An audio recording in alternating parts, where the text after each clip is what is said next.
கர்த்தருடைய பரிசுத்த ஸ்தோத்திரம் உண்டாவதாக. ஒப்பு கொடுத்தல்னா என்ன? கர்த்தருக்கென்று ஒப்பு கொடுக்கறது. லூக்கா 2:23 கர்த்தருக்கென்று ஒப்பு கொடுக்கறது. கிறிஸ்துவின் நாமத்துக்காக தங்கள் பிராணனை ஒப்பு கொடுக்கறது. அப்போஸ்தலர் 15:25 உண்மையில் சிருஷ்டி கர்த்தருக்கு ஒப்பு கொடுக்கறது. 1 பேதுரு 4:19 ஜீவ பலியாக தன்னையே ஒப்பு கொடுக்கறது. ரோமர் 12:1 நீதிக்கு அடிமைகளாக ஒப்பு கொடுத்தல். ரோமர் 6:19-13 கிருபையுள்ள வசனத்துக்கு நம்ம ஒப்பு கொடுக்குறோம். அப்போஸ்தலர் 20:32 உபத்திரவங்களுக்கு மத்தேயு அந்த உபத்திரவங்களுக்கு நம்ம என்ன செய்யணும்? ஒப்பு கொடுக்குறோம். உபத்திரவங்களுக்கு ஒப்பு கொடுக்குறது ரொம்ப கஷ்டங்க, ரொம்ப கஷ்டம். உபத்திரவத்துக்கு ஒப்பு கொடுக்கல யாருக்குமே பிடிக்காது. உபத்திரவனால ஓடியே போயிடுவாங்க.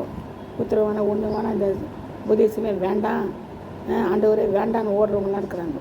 உபத்திரவங்களுக்கு நம்ம என்ன செய்யணும்? ஒப்பு கொடுக்கணும். மத்திய 24:9 சிலுவையில் அறைய நம்மை ஒப்பு கொடுக்கணும்.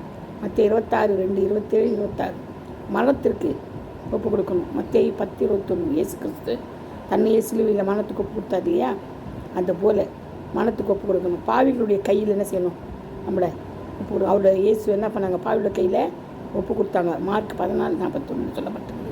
சிறைச்சாலைகளுக்கு ஒப்பு கொடுத்தாங்க. லூக்கா 21:12 பாவங்களுக்காக என்ன செய்தாங்க? ஒப்பு கொடுத்தாங்க. ரோமர் 4:25 பாவத்திற்கு ஒப்பு கொடுத்தாங்க. ரோமர் 6:13 சாத்தானுக்கு ஒப்பு கொடுக்கிறது. சாத்தானுக்கு ஒப்பு கொடுக்கறது. 1 கொரிந்தியர் 5:5 1 தீமோத்தேயு 1:19-20 காம விகாரத்துக்கு ஒப்பு கொடுத்தல். கலாத்தியர் 5:19 இச்சை ரோகங்களுக்கு ஒப்பு கொடுக்கறது. ரோமர் 1:26 அசுத்தத்திற்கு ஒப்பு கொடுக்கறது. ரோமர் 1:24 இந்த காரியங்களுக்கெல்லாம் ஒப்பு கொடுக்கக்கூடாது, ஆனால் ஒப்பு கொடுக்குறோம். ஏன்னா நம்முடைய இச்சையினால் அந்த மாதிரி இழுப்புண்டு நம்ம என்ன செய்கிறோம்? கொடுக்குறோம். பாதிக்கிற இடத்துல என்ன செய்யணும்?